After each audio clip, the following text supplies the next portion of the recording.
Hello friends, स्वागत है आपका फिर से मेरे चैनल स्टेप अप क्लासेस पर। फ्रेंड्स, यूपीएलटी ग्रेड और टीजीडी के कंबाइंड साइंस के प्रैक्टिस सेट की सीरीज हमारी चल रही है और फ्रेंड्स इसमें वीडियो नंबर 4 है।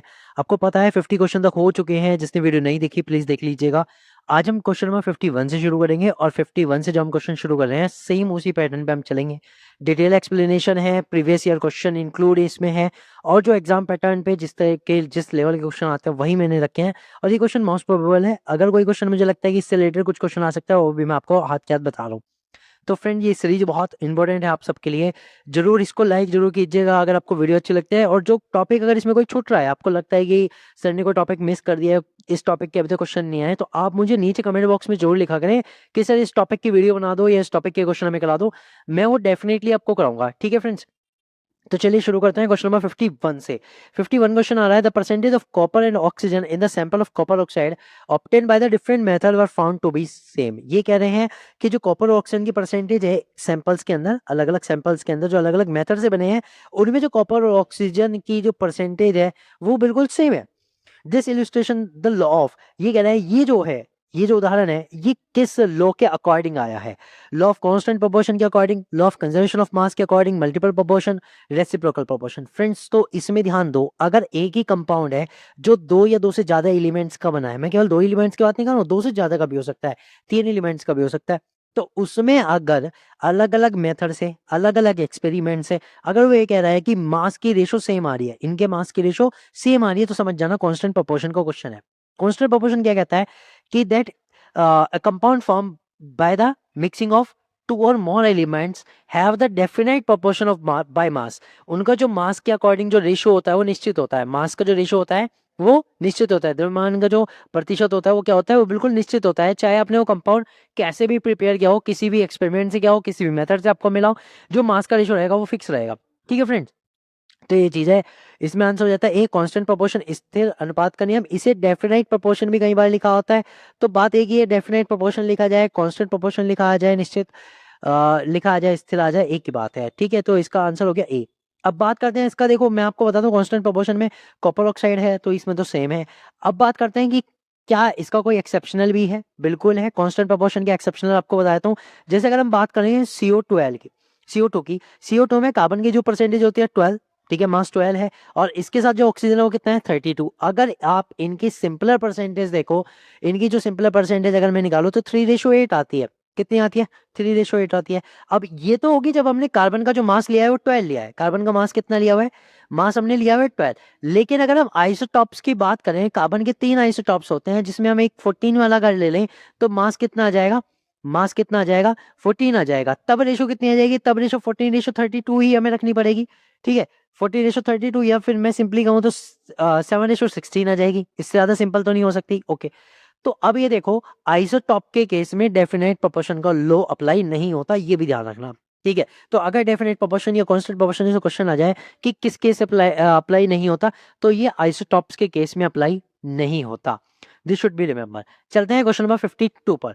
52 की बात करते हैं। In the reaction 2NO2O5 is equal 4NO2 plus O2। एक रिएक्शन दी गई है जहाँ नाइट्रोजन पेंटाऑक्साइड की रिएक्शन हो रही है, डिकम्पोज हो रहा है ये, और इससे में बना रहा है nitrogen dioxide plus oxygen gas, ये दी हुई है। अब इन्होंने इसमें एक ही कंडीशंस दी है, ये वाली कंडीशन दी है। तो फ्रेंड्स ये जो क्वेश्चन आया है मैं आपको बता दूं, ये केमिकल काइनेटिक का क्वेश्चन है। अब केमिकल काइनेटिक पूरा चैप्टर एक्सप्लेन कर चुका हूँ, एलटी ग्रेड वालों के लिए सबसे ज्यादा इंपॉर्टेंट है, पूरा चैप्टर एक्सप्लेन कर चुका हूँ। अब इसमें ये दिया हुआ क्या है पहले ये समझाता हूँ। देखो इन्होंने जो लिखा हुआ है ना, DN2O5 अपॉन dt, ये है क्या? ये एक्चुअली रेट है। ये क्या है? रेट है। जो रेट इस तरह से लिखा हुआ है, that change in the concentration of reactant divided by the time taken. ठीक है, तो ये रेट कैसे लिखा हुआ है? रेट लिखा हुआ है change in concentration divided by time. इस तरह से लिखा हुआ है कि जितना कॉन्सेंट्रेशन चेंज होगा, कितने टाइम में होगा, वही उस अभिक्रिया की दर हो जाती है, रेट हो जाता है। अब इसी के साथ एक सामने इन्होंने ये लिखा हुआ है। अब ये क्या आ गया? ये भी फ्रेंड्स रेट को रिप्रेजेंट कर रहा है, लेकिन ये जो रेट इन्होंने लिखा हुआ है K1 × N2O5, इसका मतलब क्या होता है? ये होता है रेट लो कांस्टेंट के अकॉर्डिंग, रेट लो एक्सप्रेशन के अकॉर्डिंग लिखा हुआ है, रेट लो एक्सप्रेशन। और रेट लो एक्सप्रेशन सिर्फ और सिर्फ किसके कॉन्सेंट्रेशन को दिखाता है? सिर्फ रिएक्टेंट्स के कॉन्सेंट्रेशन को दिखाता है। तो ये इसके अकॉर्डिंग लिखा हुआ है। तो इन्होंने क्या करा, सिंपल वाले रेट को, रेट लो एक्सप्रेशन को, दोनों को एक साथ लिख दिया। एक चीज से क्लियर हुई, यहाँ पे सिंपल वाला जो हम रेट निकालते हैं वो और जो रेट लो एक्सप्रेशन है दोनों को साथ लिख दिया, एक इक्वेशन दे दी आपको। अब इस इक्वेशन के अकॉर्डिंग आपको ये बताना है कि जो इन्होंने K1 K2 और K3 जो दिए हुए हैं इनमें क्या रिलेशन आएगा। अब ये कैसे बनेगा, तो ध्यान से सुनो, जब भी हम कोई चीज मतलब कोई रिएक्शन लिखते हैं इस टाइप से, तो हम उसका रेट लिख सकते हैं change in concentration upon change in times के टर्म्स में। ये लिखना मैं बता भी चुका हूँ। जैसे हमारी इक्वेशन है 2N2O5 is equal twice NO, sorry 4NO2 है ये, 4NO2 plus O2, 4NO2 plus O2। तो इसके लिए जब आप रेट लिखते हो तो रेट पता है कैसे लिखा जाएगा, रेट लिखा जाएगा जो भी इसका स्टोइकियोमेट्रिक कोएफिशिएंट है वो जाएगा 1 बाई और change in concentration of N2O5 divided by taken time that is dt। ठीक है, अब क्योंकि रिएक्टेंट है तो इसके आगे नेगेटिव साइन आता है, क्योंकि रिएक्टेंट हमेशा घटता है तो चेंज इन कॉन्सेंट्रेशन क्या होगा, कम हो जाएगा। ठीक है, कॉन्सेंट्रेशन कम होता जा रहा है। अब ये देखो NO2 और O2 क्या है, प्रोडक्ट है, तो प्रोडक्ट के लिए क्या हो जाएगा 1/4 change in concentration of NO2 upon dt is equal, अब यहाँ देखिए 1 है तो 1 ही लिख दो या ना लिखो, ठीक है, तो मैं सिंपली लिख सकता हूँ DO2 अपॉन dt, ये हो गया। तो इस इक्वेशन के लिए हम रेट को ऐसे डिनोट कर सकते हैं जब हम अलग अलग टर्म्स में यूज करते हैं। अब आपको सर आपने ये बराबर कैसे कर दिया, तो इसको बराबर करने का कंसेप्ट मैं आपको बता चुका हूँ, फिर से रिपीट कर रहा हूँ। देखो, जब रिएक्टेंट घटता है, जैसे जैसे रिएक्टेंट घटेगा प्रोडक्ट एकदम से बनने स्टार्ट हो जाएंगे। ऐसा नहीं होगा पहले NO2 बनेगा फिर O2 बनेगा, नहीं, जैसे जैसे रिएक्टेंट घटा साथ साथ दोनों प्रोडक्ट बनेंगे। अगर 2 बनना है तो 2 बनेंगे, किसी रिएक्शन में 1 बनना है तो 1 बनेगा, 3 बनना है तो 3 बनेंगे, सब एक साथ बनेंगे। तो जैसे जैसे ये घट रहा है वैसे वैसे ये दोनों बढ़ रहे हैं। अब क्योंकि इनका कॉन्सेंट्रेशन बढ़ रहा है तो ये पॉजिटिव है, जिसका घट रहा है वो नेगेटिव है। ये क्वेश्चन हमारा हो गया। अब यहाँ से जो रेट लो एक्सप्रेशन है इन्होंने क्या किया हुआ है, इनकी टर्म्स दी हुई है कि भाई इसका जो रेट लो एक्सप्रेशन है वो K1N2O5 के बराबर है, इस वाले का जो ये है ये K2N2O5 के बराबर है, और O2 अपॉन dt का जो है K3N2O5 के बराबर है। तो क्या मैं इसमें DN2O5 अपॉन dt की जगह ये रख सकता हूँ K1N2O5, बिल्कुल रख सकता हूँ। तो यहाँ से जो मेरा रेट आ रहा है वो मैं लिखता हूँ रेट इज इक्वल -1/2। अब DN2O5 अपॉन dt की जगह मैं क्या रख रहा हूँ K1 इंटू N2O5, ये मैंने रख दिया। ठीक है, फिर 1/4 एज इट इज, तो DNO2 अपॉन dt की जगह क्या रख सकता हूँ, ये NO2 है, ठीक है, यहाँ रख सकता हूँ K2N2O5 क्योंकि उसने इसके बराबर दिया हुआ है। फिर DO2 अपॉन dt की जगह क्या रख सकता हूँ K3N2O5। अब देखो ये सिंपली टर्म्स में आपको क्या करना है, -1/2 1/4 और यहाँ पे 1 मान लो, तो इनकी रेशो आपको बतानी है। तो ये कितना हो जाएगा, ये हो जाएगा -1/2 K1 बराबर हो जाएगा 1/4 K2 बराबर हो जाएगा K3 के। तो इसकी जब हम सिंपलेस्ट रेशो करेंगे एलसीएम वगैरह लेके, तो फिर ये कितना आ जाएगा, देखो एलसीएम अगर मैं लूँ तो 8 एलसीएम आएगा, 8 एलसीएम आएगा तो यहाँ आ जाएगा -4। ठीक है, कितना हो जाएगा -4 K1 -4 K1, और ये बराबर है तो ये हो जाएगा 2 K2। ठीक है, और ये वाला बराबर किसके हो जाएगा 8 K3 के, ये आ जाएगा फ्रेंड्स, क्योंकि 4 × 2 की जो एलसीएम आती है वो ये। तो यहाँ से ये चीज आ गई, आंसर तो यही आ रहा है, लेकिन अगर इसमें देखो तो इसमें कहीं आंसर नहीं मिल रहा। तो ये इन्होंने और सिंपलेस्ट किया हुआ है, दैट विल बी इक्वल हो जाएगा 2K1 is equal K2 is equal 4K3 के। ये हमारा आंसर आ जाएगा सिंपल बनाने पर। सो कौन सा आंसर आ रहा है, B is the correct answer. तो कुल मिला के इन्होंने क्या करा, रेट लो एक्सप्रेशन को और जो हमारा सिंपल रेट होता है change in concentration by time से, उन दोनों को बराबर करके इन्होंने इक्वेशन आपसे बनवा ली और उसमें K1 K2 3 रख के इनको पूछ लिया। ये इक्वेशन हमें क्या बता रही है, इस इक्वेशन से क्या हमें पता लगता है कि हम किसी भी रिएक्शन के रेट को दो तरीके से रिप्रेजेंट करते हैं, एक तो simple change in concentration divided by time से, और दूसरा रेट लो एक्सप्रेशन से, और उनको हम इक्वलाइज करके K1 K2 K3 की वैल्यू भी निकाल सकते हैं। कभी कभी आपको हो सकता है कि K1 K2 K3 की वैल्यू दे दी जाए और इनकी जो स्टोइकियोमेट्री है वो पूछ ली जाए, तो आप उससे भी ये क्वेश्चन सॉल्व कर सकते हो। ठीक है फ्रेंड्स, और ज्यादा के लिए वीडियो का लिंक मैंने ऊपर आई बटन पे डाल दिया है, वहां से देख लेना। केमिकल काइनेटिक्स पूरा एक्सप्लेन किया हुआ है, 4-5 वीडियो है, देख लेना आराम से, पूरा एक्सप्लेन हो जाएगा आपको। ठीक है, चलते हैं क्वेश्चन नंबर 53 पर। क्वेश्चन नंबर 53 कह रहा है एक gases mixture contain oxygen and nitrogen in the ratio of 1:4 by weight. ये कह रहे हैं एक गैस मिक्सचर है जिसमें ऑक्सीजन गैस है और नाइट्रोजन गैस है, दोनों का रेशो 1/4 है। तो फ्रेंड्स 1/4 का मतलब क्या हुआ, मैं ये भी कह सकता हूँ कि जो वेट ऑफ ऑक्सीजन है वो 1 है। वेट ऑफ ऑक्सीजन कितना दिया हुआ है इन्होंने, वेट ऑफ ऑक्सीजन दिया हुआ है 1। ठीक है, और वेट ऑफ ऑक्सीजन कितना निकाला हुआ है, वेट ऑफ सॉरी नाइट्रोजन है दूसरी गैस, तो वेट ऑफ नाइट्रोजन कितना निकाला हुआ है 4 है। ये इन्होंने गिवन वेट हो गए, तो क्या मैं इन्हें ये भी कह सकता हूँ गिवन मास, बिल्कुल कह सकता हूँ भाई। एक सैंपल में से जो रेशो हमें मिलती है वही तो होती है। मान लो अब हम ये कहने लगते हैं कि ऑक्सीजन और नाइट्रोजन 25% 75% है, तो हम क्या रखते हैं कि 25 ग्राम ये है और 75 ग्राम वो है एक पूरे सैंपल में से। यहाँ पे 1:4 है तो मैंने 1 और 4 रख लिया, सिंपल। अब ये कहना है the ratio of their number of molecules is, इनके मॉलिक्यूल्स का रेशो बताना है। तो फ्रेंड ध्यान दो, मॉलिक्यूल्स का रेशो निकालने के लिए मैं मॉलिक्यूल्स निकालूं तो ये तो लॉन्ग हो जाएगा। आप ध्यान दो, अगर मैं नंबर ऑफ मॉलिक्यूल्स की बात करता हूं तो number of molecules directly proportional होता है नंबर ऑफ मोल्स के, और हमें पता है एक मोल के अंदर जो नंबर ऑफ मॉलिक्यूल्स होते हैं वो फिक्स होते हैं, 6.022 इंटू 10⁻23 मॉलिक्यूल्स हो जाए। अगर गैस है तो मॉलिक्यूल्स होते हैं, अगर सिंपल कोई एटम है तो उसके एटम होते हैं, मतलब एलिमेंट है तो एटम होते हैं, और कोई भी चीज होती है तो उसके अकॉर्डिंग ये चलता है, ठीक। तो अगर मैं इनके मोल्स निकाल लूं तो मुझे मॉलिक्यूल्स का भी रेशो मिल जाएगा, जितना मोल्स का रेशो आएगा वही मॉलिक्यूल्स का रेशो आएगा। तो मैं क्या करता हूं, मैं इनके मोल्स का रेशो निकाल लूंगा और उससे मुझे मॉलिक्यूल्स का रेशो पता लग जाएगा। समझ में आई बात? ठीक है, ये जो 1:4 दिया हुआ था ये एक तरह से हमने गिवन मास माना है, और उसके बाद अब हम मोल्स निकाल रहे हैं। तो मोल्स का फॉर्मूला क्या होता है? मोल्स का फॉर्मूला होता है given mass divide by molar mass, बिल्कुल सही, डिवाइड बाय मोलर मास। तो अब मुझे इनके मोल्स का ही रेशो निकालना है। तो मोल्स ऑफ ऑक्सीजन कितने बैठ जाएंगे? मोल्स ऑफ ऑक्सीजन की अगर मैं बात करूं तो गिवन मास कितना है 1 है, मोलर मास कितना होता है 32, ठीक है। मोल्स ऑफ नाइट्रोजन कितने बैठ जाएंगे? गिवन मास कितना है 4 डिवाइडेड बाय कितना 28, तो ये तो 1/7 हो गया और ये 1/32 ही रहा। अब इन दोनों का रेशो देखना है हमें, नंबर ऑफ मॉलिक्यूल्स के रेशो बताना है ना, अनुपात बताना है, ठीक है। तो moles of O2 divided by moles of N2 का जो रेशो होगा कितना होगा 1/32 डिवाइडेड बाय 1/7। तो यहाँ से ये कितना जाएगा 7/32, बस ये रेशो आ जाएगा 7:32। अब ये जो अणुओं का रेशो आया यही, सॉरी मोल्स का जो रेशो आया वही अणुओं का रेशो भी रहेगा, ठीक है फ्रेंड्स, क्लियर हुआ? तो आंसर क्या आ गया? सी आंसर आ गया 7:32, क्योंकि मोल्स में नंबर ऑफ मॉलिक्यूल जो होते हैं वो फिक्स होते हैं। इस तरह से हमने किया, ठीक है फ्रेंड्स। इसके अलावा इसमें और गलती मत कर देना, ये 1:4 है तो मॉलिक्यूल्स भी सेम रहेगा, नहीं, वेट दिया हुआ था, वेट से मोल्स निकालने पड़ते हैं।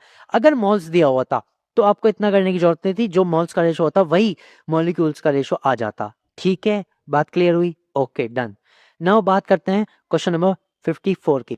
0.25 moles of a gas required 7.5 calorie to raise its temperature through 10 degree Celsius at the constant volume the gas is। ये कहते हैं स्थिर आयतन पर एक गैस के 0.25 मोल का ताप 10 डिग्री सेंटीग्रेड बढ़ाने के लिए 7.5 कैलोरी की आवश्यकता हुई। यह गैस कैसी है? गैस पूछी है इन्होंने कि मोनोएटॉमिक है, डाइएटॉमिक है, ट्राइएटॉमिक है, टेट्राएटॉमिक है। फ्रेंड ध्यान दो, अगर हीट वाले क्वेश्चन में आपको एटोमिसिटी दे रहा है, अगर हीट वाले क्वेश्चन में मैं रिपीट कर रहा हूं, अगर एटोमिसिटी पूछ रहा है तो केवल एक ही कंसेप्ट होता है जो इन दोनों को जोड़ता है, वो चीज है स्पेसिफिक हीट। स्पेसिफिक हीट, और वो भी दो, specific heat at constant volume निकाल लो, अगर कांस्टेंट वॉल्यूम पे निकाल सकते हो, और अगर कांस्टेंट वॉल्यूम वाला केस नहीं है तो कांस्टेंट प्रेशर पे निकलेगी। बस इन्हीं के थ्रू आप एटोमिसिटी बता सकते हो, इसके अलावा कोई कंसेप्ट नहीं है, ठीक है, कि जो हीट वाले क्वेश्चन को एटोमिसिटी से रिलेट करता हो, ठीक है, क्लियर हुआ? तो अब हमें पता है ये जो इसने सारा काम किया वो किस पे किया, स्थिर आयतन पे किया, दैट इज हमें कांस्टेंट वॉल्यूम सीवी निकाल सकते हैं, ठीक है। कांस्टेंट वॉल्यूम के लिए क्या बोलते हैं सीवी, कांस्टेंट प्रेशर के लिए क्या होता है सीपी, ओके, इससे निकालेंगे। तो अगर सीवी की वैल्यू हमें पता लग जाए तो एटोमिसिटी हम इजीली बता सकते हैं, ओके, ये बात क्लियर हुई। तो बात करते हैं कि सीवी स्पेसिफिक हीट क्या होती है। स्पेसिफिक हीट क्या होती है बताओ? सीवी बराबर क्या होती है? सीवी बराबर होता है heat given upon number of molecules multiply delta T, that is change in temperature, ये होती है, ठीक है। सीवी की फॉर्मूला क्या होता है? Specific heat at constant volume का फॉर्मूला क्या होता है? Heat given divided by number of moles multiply delta T, ये होता है, that is change in temperature. अब आप कहोगे sir change in temperature 10 degree Celsius जो दिया हुआ है क्या हमें से केल्विन में चेंज करना है? नहीं, केल्विन में चेंज करने की जरूरत नहीं पड़ेगी, क्योंकि अगर चेंज इन टेम्परेचर है तो डिग्री सेल्सियस में और केल्विन में सेम रहता है, ओके। तो यहाँ से सीवी बराबर क्या आ जाता है? Heat given that is 7.5, okay, n कितना है moles 0.25 moles multiply by delta T that is 10, और वो 10 डिग्री सेल्सियस में हो केल्विन में हो सेम ही रहेगा, delta T change in temperature होता है, ओके। तो सीवी बराबर मेरा यहाँ से कितना आ जाता है? सीवी बराबर आ जाएगा 3। कैसे आया देखो, 7.5 है, नीचे 0.25 मल्टीप्लाई 10 2.5 रह जाएगा, तो यहाँ से 3 आ गया। सीवी बराबर जब 3 आता है फ्रेंड्स तो समझ जाना ये मोनो एटॉमिक है, कौन सी गैस है? मोनोएटॉमिक गैस है। अब आप कहोगे सर ये कैसे पता लगा, ये तो आपने कहीं लिखवाया ही नहीं है, ये तो कहीं लिखवाया ही नहीं है। तो फ्रेंड्स लिखवाया नहीं है ना, आज कंसेप्ट लिख लो, लिखवा रहा हूं। सबसे पहले आपको पता होना चाहिए कि सीवी की जो वैल्यू है वो कौन कौन सी वैल्यू होती है, उसके अकॉर्डिंग एटोमिसिटी क्या होती है। सीवी की वैल्यू और एटोमिसिटी क्या होती है? तो सीवी की वैल्यू जो होती है, एक वैल्यू आती है 3/2R, इसके लिए एटोमिसिटी होती है 1, दैट इज मैं कह सकता हूँ मोनो एटोमिक। क्या कह सकता हूँ? Mono atomic. जब सीवी की वैल्यू होती है 5/2R, तो इसके लिए एटोमिसिटी आती है 2, इसे हम कहते हैं डाई एटोमिक। ठीक है, गैस कौन सी हो जाएगी? Di atomic. ठीक है, सीवी की वैल्यू अगर आती है 7/2R, ओके, इसकी एटोमिसिटी हो जाएगी 3, इसे हम कहते हैं ट्राई एटोमिक गैस। क्या कहते हैं फ्रेंड्स? Try atomic. और एक और होती है 6/2R, दैट इज जो एटोमिसिटी आएगी वो भी 3 आएगी, इसे भी ट्राई एटोमिक कहते हैं। अब ट्राई एटोमिक के लिए दो वैल्यू आ रही है, दो वैल्यू आ रही है ना, दोनों के दोनों ट्राई एटोमिक के लिए। ठीक है, तो ट्राई एटोमिक के लिए दो वैल्यू क्यों आई? क्योंकि फ्रेंड जो ये 7/2R वाली है, ये तो होती है लीनियर गैसेस के लिए, लीनियर गैसेस मॉलिक्यूल्स के लिए, और जो 6/2R आती है वो होती है नॉन लीनियर गैसेस मॉलिक्यूल्स के लिए। ठीक है, ये ध्यान रखना। तो ट्राइएटॉमिक में 3 होती हैं, डायटोमिक के लिए 1 और 1। अब आप कहोगे सर एक बात तो बताओ, यहाँ पे जो सीवी की वैल्यू है 3/2R है, हमारी तो सीवी की वैल्यू 3 आई थी, आप कैसे मोनोएटॉमिक कह रहे हो? तो समझो यहाँ पे जो फ्रेंड्स आर की वैल्यू हम लिखते हैं, अगर आर की वैल्यू आप लिखना चाहें तो वो होती है 2.0 कैलोरी पर मोल। कितनी होती है? कैलोरी पर मोल। तो ध्यान दो, अगर सीवी की वैल्यू को मैं 3/2R इंटू आर की वैल्यू रखूं, ठीक है, कैलोरी पर मोल के हिसाब से, तो मेरी सीवी बराबर कितनी आ रही है? यहाँ से 3 आ रही है कि नहीं? 2 से 2 कैंसिल होके, और सीवी बराबर अगर 3 है तो वो मोनोएटॉमिक है कि नहीं? कुल मिला के यहाँ आर के इस टाइप में लिखा हुआ है, और आर की अगर वैल्यू रख दो तो सीवी बराबर 3 हो जाएगी। ठीक है, तो सीवी बराबर 3 के लिए क्या होगी? मोनो एटॉमिक गैस होगी। तो मैंने ये 3/2R वगैरह के लिखवा रखे थे, आर की वैल्यू आज बता दी 2.0 कैलोरी पर मोल होती है, उसके एटॉमिक, उसके अकॉर्डिंग आप एटोमिसिटी निकाल सकते हो। ठीक है फ्रेंड्स, क्लियर है? अब सीवी जो सीपी की वैल्यू होती है वो इसमें 1 प्लस करके होती है, तो उसको आप लिख लेना, उसके अकॉर्डिंग भी एटोमिसिटी बता सकते हो अगर क्वेश्चन आता है एट कांस्टेंट प्रेशर पे। ठीक है, तब सीपी निकाल के करना है, कर लोगे। ठीक है, कंसेप्ट समझ में आया? तो इसका आंसर हमारा क्या आ रहा है? ए आंसर आ रहा है मोनोएटोमिसिटी। अगर सीवी बराबर यहाँ 5 वैल्यू आती तो हो जाती डायटोमिक, 7 होती तो ट्राइएटोमिक, और चतुष्फलकी के लिए इसमें कोई वैल्यू अभी हमारे पास नहीं है। ठीक है, सो क्लियर हुआ। बात करते हैं क्वेश्चन नंबर 55 की, ये भी गैसेस से रिलेटेड है। Which one of the following is responsible for the lesser pressure of real gas in comparison to the ideal gas? ये है ना, निम्न में से कौन सा एक वास्तविक गैस आदर्श गैस की तुलना में कम दाब के लिए उत्तरदायी है? निम्न में से कौन सा एक फैक्टर है जो आदर्श गैस का जो प्रेशर होता है वास्तविक गैस की तुलना में कम क्यों होता है, ये बताना है। मतलब आदर्श गैस में जो वास्तविक गैस का प्रेशर है आदर्श गैस की तुलना में कम क्यों होता है, ये बताना है। ठीक है, समझ लो। अब इसको भी ध्यान से सुनो। सबसे पहले बात करता हूं कि प्रेशर यहाँ पे किस चीज को डिनोट कर रहा है वो समझो। एक गैस है किसी कंटेनर में, मान लो एक कंटेनर है, ठीक है, और इसमें एक आइडियल गैस है, आदर्श गैस है। ठीक है, थ्योरेटिकली आदर्श गैस है, और आदर्श गैस में प्रेशर का मतलब क्या है कि जो इसके मॉलिक्यूल्स हैं ये इस कंटेनर की दीवारों पे टकरा के जो प्रेशर डाल रहे हैं, उसी को हम क्या कह रहे हैं? उसी को हम क्या कह रहे हैं? उसी को हम प्रेशर कह रहे हैं, उसी को हम प्रेशर कह रहे हैं। ठीक है, कुल प्रेशर, टोटल प्रेशर कह रहे हैं।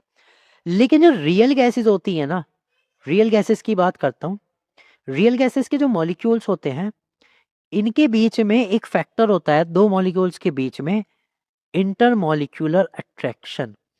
इंटर पार्टिकल अट्रैक्शन कह दो, इंटरमॉलिक्यूलर अट्रैक्शन कह दो, या इंटर मॉलिक्यूलर फोर्स कह दो, बात एक ही है। इंटरमॉलिक्यूलर फोर्स होता है, यानी ये पार्टिकल्स दोनों अपनी एक दूसरे को अपनी ओर खींचते हैं। समझ रहे हो बात? ये पार्टिकल अपनी ओर खींचते हैं, दूसरे मॉलिक्यूल्स को अपनी ओर खींचते हैं। अब मुझे बताओ, अगर ये दोनों मॉलिक्यूल्स एक दूसरे को अपनी ओर खींच रहे हैं तो क्या ये दीवार पे पूरा प्रेशर लगा पाएंगे? समझो, थ्योरेटिकली समझो। अगर एक मॉलिक्यूल्स, मैं इसको एक दूसरे तरीके से समझाता हूँ। मान लो एक बॉल है जो जंपिंग बॉल है, आपने उसे एक इलास्टिक से बांधा हुआ है और अपने हाथ से आप उसे दीवार पे फेंकना चाह रहे हो, लेकिन वो इलास्टिक इस तरह से बंधी हुई कि वो दीवार पे हल्का सा टकरा के और इलास्टिक से वो वापस आ रही है। ठीक है, समझ रहे हो? इलास्टिक से बॉल टकरा रही है दीवार पे और तुरंत वापस आ रही है, तो क्या ये एग्जैक्ट प्रेशर दे रही है? और अगर मैं इलास्टिक को तोड़ के बॉल को सीधे फेंक के मारूं तब क्या होगा? अच्छा ज्यादा प्रेशर लगाएगी। तो यहाँ पर रियल गैस के केस में यही हो रहा है कि पार्टिकल जाके दीवार से तो टकरा रहे हैं लेकिन वो वापस खिंच रहे हैं, इंटरमोलिकुलर फोर्स के कारण वापस खिंच रहे हैं। तो कुल मिला के जो यहाँ पे रियल गैसेस का जो प्रेशर है वो कम हो जाता है, किससे? आइडियल गैसेस के प्रेशर से। समझ गए बात को? रियल गैस का प्रेशर आइडियल गैस के प्रेशर से कम हो जाता है। क्लियर हुआ? पक्का समझ में आई बात? तो किसके कारण हुआ? इंटरमोलिकुलर फोर्सेस के कारण, अंतर आणविक बल के कारण। D is the correct answer. अब इन दोनों को बराबर करने के लिए जो पी होता है रियल गैस का वो बराबर होता है P ideal, pressure of ideal gas, और प्रेशर ऑफ आइडियल गैस में से हम माइनस करते हैं, क्या माइनस करते हैं? Intermolecular force of attraction, that is a upon v square, ये माइनस कर देते हैं। ठीक है फ्रेंड्स, और ए किसको डिनोट कर रहा है? ए डिनोट कर रहा है van der Waals attraction constant, van der Waals force of attraction constant को डिनोट करता है। ये वो एक तरह से मान लो कि इतना अट्रैक्शन फोर्स जिसके कारण ये कम हो गया।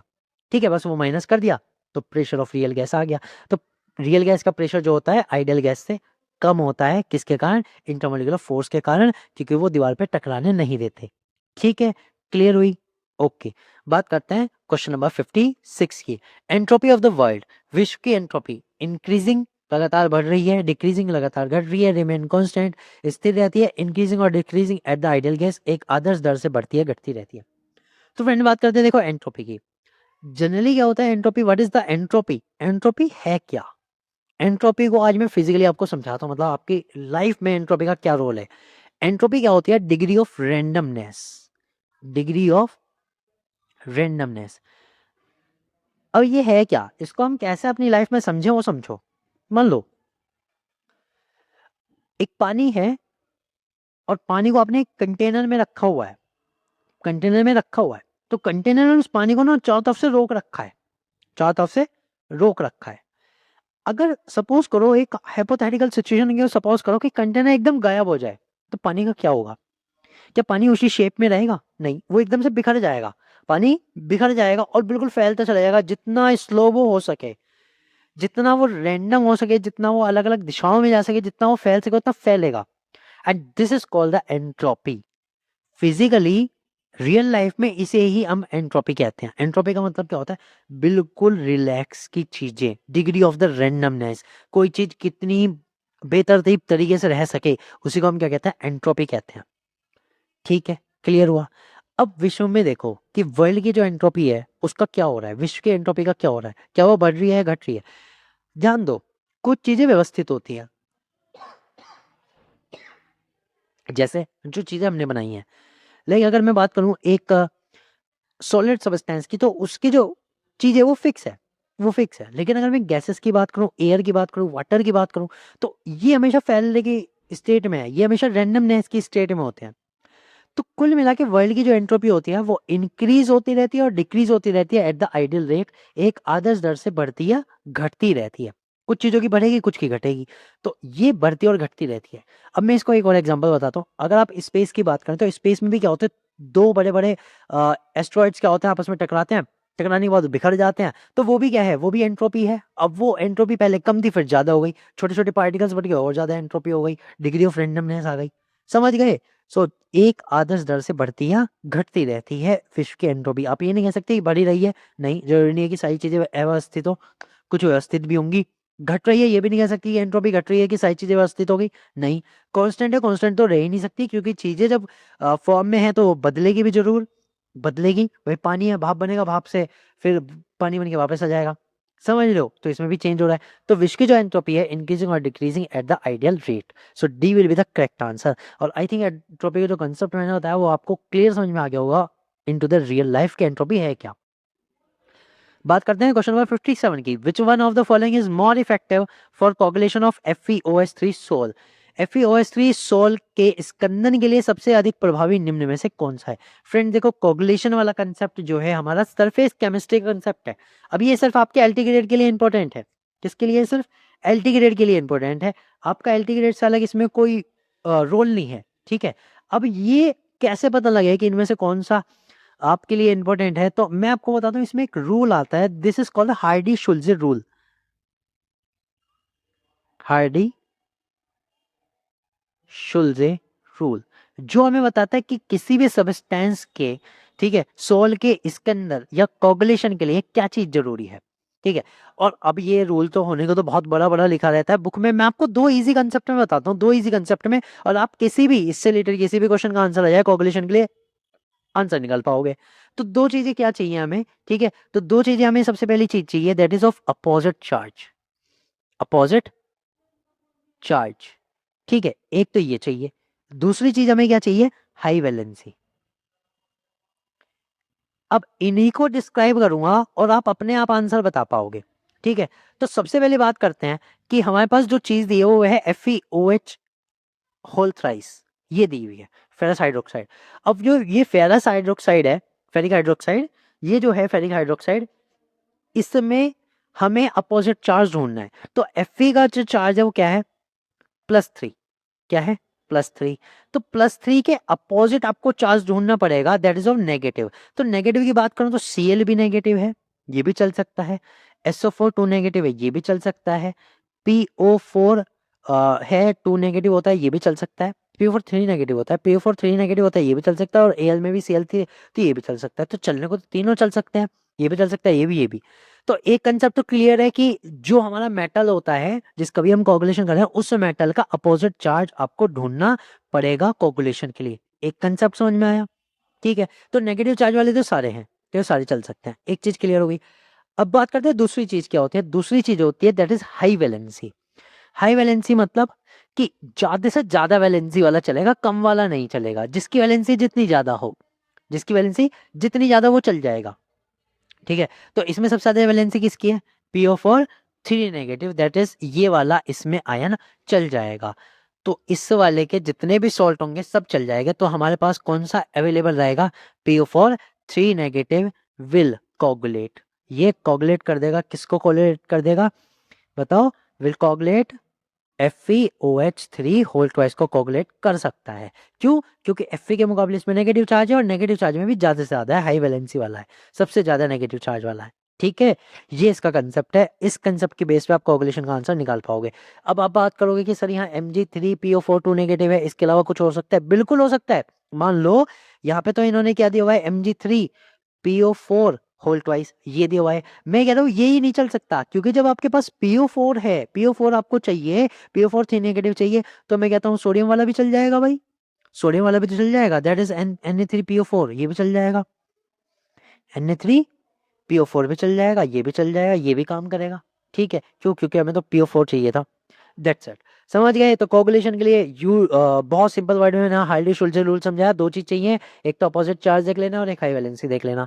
जो भी मेटल होगा उसके अपोजिट चार्ज देखो, हाई वैलेंसी देखो, जितनी ज्यादा वैलेंसी वाला होगा वो आपके लिए बेस्ट सुटेबल रहेगा, ठीक है फ्रेंड्स, क्लियर हुआ।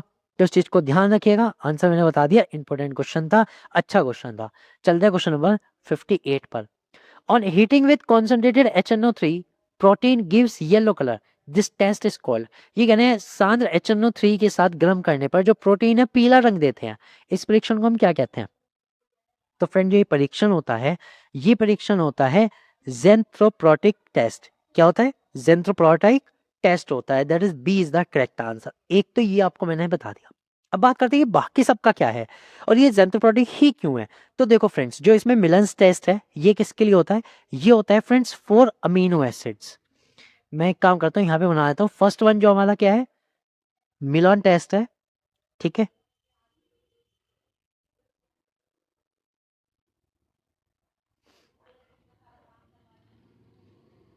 ये किसके लिए होता है फ्रेंड्स, ये होता है फॉर अमीनो एसिड्स। किसके लिए होता है, इन्हें लिख लेना, इंपॉर्टेंट है, ये एलटी ग्रेड में है। और जो आपका बायोमोलिक्यूल्स वाला क्वेश्चन है उसमें, तो ये अमीनो टेस्ट में टायरोसिन के लिए होता है, ठीक है। और ये इसमें किस चीज की पहचान करता है, अमीनो एसिड में भी क्या चीज ऐसी ढूंढ रहा है, ये ढूंढ रहा है फॉर फिनोलिक ग्रुप। कौन से ग्रुप के लिए, फिनोलिक ग्रुप के लिए टेस्ट होता है। किसके लिए होता है, फॉर फिनोलिक ग्रुप के लिए टेस्ट होता है, ठीक है। और अगर ये पॉजिटिव आ जाए, इसका रिजल्ट पॉजिटिव कब आता है, जब किसी भी प्रोटीन के अंदर, प्रोटीन का ये प्रोटीन के अंदर पॉजिटिव तब आता है जब ये व्हाइट प्रेसिपिटेट देता है। क्या हो जाता है, व्हाइट प्रेसिपिटेट बनाना है तो समझ लो वो हो जाएगा, ठीक है। और ये व्हाइट प्रेसिपिटेट फिर क्या होगा, फिर ये टर्न्स हो जाएगा, कैसा हो जाएगा, ब्रिक रेड। व्हाइट प्रेसिपिटेट बनाने के बाद अगर आप इसे गर्म करोगे, ये कैसा हो जाएगा, ब्रिक रेड। तो समझ लेना कि जो हमारा प्रोटीन था उसके अंदर टायरोसिन है और दैट इज फिनोलिक ग्रुप उसके अंदर है। ओके, क्लियर, समझ में आया। ठीक है, तो इसको याद कर लेना, दो इंपॉर्टेंट है। अब निनहाइड्रीन और ये जो आपका है हैपेंस कोलेटेस, ये आपके सिलेबस में नहीं है, जब होंगे तब बता दूंगा। तो फर्स्ट वाला जो मुझे लग रहा था वो नहीं है, that is a 4 amino acid. और प्रोटीन जो है पीला रंग इसमें नहीं देता, इसमें ब्रिक रेड कलर देता है। ठीक है, तो येलो कलर किसमें देता है, ज़ेंथोप्रोटिक टेस्ट। ये भी सेम है, ये भी इसी चीज के लिए होता है, लेकिन इसमें कौन सा कलर आता है, इसमें येलो कलर आता है ज़ेंथोप्रोटिक में। So B is the correct answer. तो फ्रेंड्स ये 58 क्वेश्चन था। अब चलते हैं 59 क्वेश्चन की ओर, चलते हैं 59 क्वेश्चन की ओर। Identify the powerful oxidizing agent used by Neil Bartlett to prepare the first true chemical compound of inert gas elements. Friend बात आ रही है कि जो नील बार्टलेट थे, उन्होंने सबसे पहला जो निष्क्रिय गैस का सबसे पहला कंपाउंड बनाया था, वो कौन सा था। और वो कौन सा था ये तो नहीं पूछा, उसमें पूछा कि उसमें पावरफुल ऑक्सीडाइजिंग एजेंट जो यूज किया था वो कौन सा था। ठीक है, अब बात करते हैं, देखो ये कंसेप्ट क्यों आया होगा, इंपॉर्टेंट क्या है, तो समझो ध्यान से। जो इसमें एक साइंटिस्ट का नाम दिया हुआ है ना, पहले इनको समझते हैं कि नील बार्टलेट का नाम यहाँ पे आया क्यों है। तो जो नील बार्टलेट थे फ्रेंड्स, उन्होंने ही सबसे पहला the first noble gas compound बनाया था। कौन सा कंपाउंड बनाया था, नोबेल गैस कंपाउंड बनाया था। ये नहीं, उससे पहले ये माना जाता था कि जो अक्रिय गैस है कोई भी कंपाउंड नहीं बनाती। ठीक है, सबसे पहले इन्होंने नोबेल गैस का कंपाउंड बनाया, और उस कंपाउंड को बनाने के लिए उन्होंने एक सब्सटेंस से उसे ऑक्सीडाइज करके बनाया, सब्सटेंस से ऑक्सीडाइज करके बनाया। अब आपको सर ऑक्सीडाइजिंग से ही बना, रिड्यूसिंग से क्यों नहीं बना, समझो। ऑक्सीडाइजिंग से क्यों बना, जनरली हम जब कोई कंपाउंड बनाते हैं पहली बार, या कोई भी मेटल्स को हम लेते हैं, तो हम ये मान के चलते हैं कि हमने उसका ऑक्सीडेशन करा दिया, दैट इज जो न्यूट्रल एलिमेंट था उसका पॉजिटिव बना दिया, तो उसका ऑक्सीडाइजिंग हुआ। उसके ऑक्सीडेशन को कराने के लिए आपको एक सब्सटेंस की जरूरत पड़ेगी, जिसे आप क्या कहोगे, ऑक्सीडाइजिंग एजेंट कहोगे। तो ये चीज थी, इसलिए यहाँ पे ऑक्सीडाइजिंग एजेंट पूछा गया है। ये ट्रू क्लियर हुआ।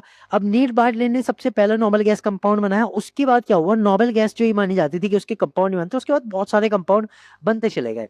ठीक है, तो ये थ्योरी थी, इसलिए नील बार्ट का नाम आया। तो नील बार्ट को हम ये भी कह सकते हैं नोबेल गैस कंपाउंड बनाने में सबसे महत्वपूर्ण योगदान इन्हीं का है, यहीं से शुरुआत हुई। ठीक है, एक चीज क्लियर होगी। चलो अब बात करते हैं कि कौन सा कंपाउंड था। तो फ्रेंड्स कंपाउंड था ये जेनॉन का था, दैट इज PTF6। ठीक है, इसका नाम था जेनॉन हेक्साफ्लोरो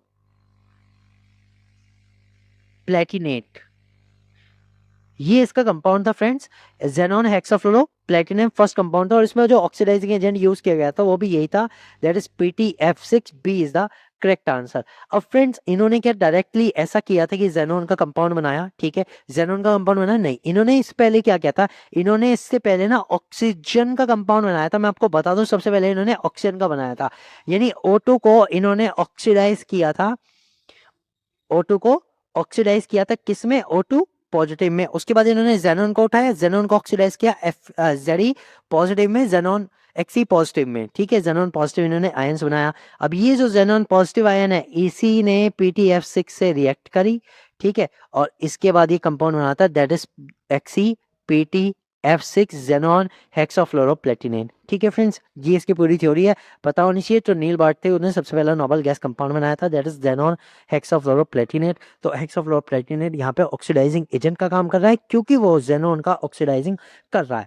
ओके, अब इन्होंने ऑक्सीजन का पहले ही किया था, ऑक्सीजन जो मॉलिक्यूल था उसको O2 पॉजिटिव बनाया, यानी वो ऑक्सीडाइज हो गया। जब वो ऑक्सीडाइज हो गया तो इन्होंने जेनॉन को भी कर दिया, क्यों, क्योंकि इन दोनों की आयनाइजेशन एंथैल्पी, अगर मैं बात करूं ऑक्सीजन की और जेनॉन की, दोनों की जो आयनाइजेशन एंथैल्पी अप्रोक्स सिमिलर है, जो मैं बताऊं तो लगभग 1150 किलो जूल पर मोल के आसपास है। तो ये अप्रोक्सीमेटली सेम है, ठीक है, इक्वल तो नहीं होगी, अप्रोक्सीमेटली सेम होगी। तो ये लगभग इसके सेम है, इसलिए उन्होंने इस तरह से एक्सपेरिमेंट किया था। ठीक है, तो चीजें मतलब डिटेल में पता होनी चाहिए। अब ये आप कहोगे सर ये कंपाउंड आया क्यों है, तो देखो आपके यहाँ ग्रुप 18 है, ग्रुप 18 की स्टडी है कि नहीं है, ग्रुप 18 की स्टडी है। और ग्रुप 18 की स्टडी में हमें पता है नोबेल गैसेस हैं, सारी की सारी ग्रुप 18 नोबेल गैस ही कंटेन करता है। तो नोबेल गैस में ही हमारे पास जेनॉन है, जिसके पास हमारे कंपाउंड आते हैं लाइक XeF4 आता है, XeF6 आता है। इनके स्ट्रक्चर भी बहुत बार पूछे जाते हैं, इनका हाइब्रिडाइजेशन भी बहुत बार पूछा जाता है। तो बस वहीं से इन्होंने पूछ लिया कि अगर ये सबसे पहला कंपाउंड इन्होंने बनाया भी था, तो वो कंपाउंड कौन से ऑक्सीडाइजिंग एजेंट को यूज करके बनाया जिसने इसको ऑक्सीडाइज कर दिया। This is the main thing. ठीक है, चलते हैं क्वेश्चन नंबर 60 की ओर। The catalyst used in the Haber process in manufacture of the ammonia from N two and H2 is. देखो भाई, हैबर प्रोसेस इंपॉर्टेंट प्रोसेस है। ठीक है, अगर मैं बात करूँ तो ये ग्रुप 15 से रिलेटेड है। ग्रुप 15 में क्या होता है, अमोनिया का प्रोडक्शन आता है। तो फ्रेंड अमोनिया के प्रोडक्शन में सबसे इंपॉर्टेंट जो आता है वो यही होता है, हैबर प्रोसेस। कौन सा होता है? Haber's process. तो हैबर प्रोसेस में क्या होता है कि जो नाइट्रोजन और हाइड्रोजन है इनकी आपस में रिएक्ट कराई जाती है, इनकी आपस में रिएक्ट कराई जाती है और अमोनिया बनाई जाती है। ये जो रिएक्शन होती है बहुत ही ज़्यादा हाई प्रेशर पे होती है, एक बात ये है, और मॉडरेट टेम्परेचर पे होती है। ठीक, मॉडरेट टेम्परेचर पे होती है। इस रिएक्शन में कैटलिस्ट यूज होता है, दैट इज आयरन। क्या यूज होता है? आयरन कैटलिस्ट यूज हो सकता है। ठीक है, मतलब यूज होता है, हो सकता है नहीं, होता है, आयरन कैटलिस्ट यूज होता है। आयरन कैटलिस्ट का आज मॉडर्न टाइम में क्या होने लगा कि आयरन को ना यूज करके ये यूज करते हैं इसका कंपाउंड Fe3O4। कौन सा यूज करते हैं? Fe3O4, that is iron oxide वाला कंपाउंड भी यूज करने लगे। ठीक, ये चीजें होती है। अब इसमें एक जो चीज इन्होंने नहीं लिखी कि देखो आंसर ए तो आयरन तो कंफर्म है कि आयरन कैटलिस्ट के तौर भी यूज होता है। एक चीज और होती है, आयरन कैटलिस्ट के साथ एक प्रोमोटर यूज होता है। क्या यूज होता है? Promoter, that is of molybdenum. क्या यूज होता है? मॉलिब्डेनम प्रोमोटर यूज होता है। ठीक है, ये भी आप ध्यान रखना कि मॉलिब्डेनम का प्रोमोटर यूज होता है आयरन के साथ, जो आयरन की पावर को और ज्यादा बढ़ा देता है। तो ये चीज है हैबर प्रोसेस में। नाइट्रोजन और हाइड्रोजन यूज होकर अमोनिया बनाते हैं। इसमें नाइट्रोजन का 1 मोल है, हाइड्रोजन के 3 मोल्स होते हैं, 2 मोल्स ऑफ अमोनिया प्रिपेयर होती है। ठीक है, इंपॉर्टेंट रिएक्शन है ये फ्रेंड्स। अगर आप स्टोइकियोमेट्रिक कोएफिशिएंट पढ़ेंगे स्टार्टिंग में बेसिक ऑर्गेनिक केमिस्ट्री में, सॉरी बेसिक फिजिकल केमिस्ट्री में, तो ये रिएक्शन जरूरी आती है। ठीक है, तो इंपॉर्टेंट चीज थी फ्रेंड्स। ये वीडियो नंबर 4 थी, इसमें मैंने 60 क्वेश्चन यहाँ तक करा दिए हैं। ठीक है, और जो वीडियो नंबर 5 आएगी उसमें हम 61 से शुरू करेंगे। वीडियो को शॉर्ट रखते हैं क्योंकि काफ़ी टाइम गैप हो गया है, जनरली आप नहीं देखते लंबी वीडियो, तो 60 क्वेश्चन तक मैंने यहाँ छोड़ रहा हूँ। 61 की वीडियो आपको दोबारा दूसरी वीडियो में मिल जाएगी। ठीक है फ्रेंड्स, और वीडियो अच्छी लगी तो सब्सक्राइब करना। कंसेप्ट सारे बता रहा हूँ, इंपॉर्टेंट है चीज़ें, ध्यान रखिएगा। प्रैक्टिस करते रहिए, आप जरूर सफल होंगे, मेरी शुभकामनाएं आपके साथ हैं। चलिए मिलते हैं अगली वीडियो में, तब तक के लिए गुड बाय।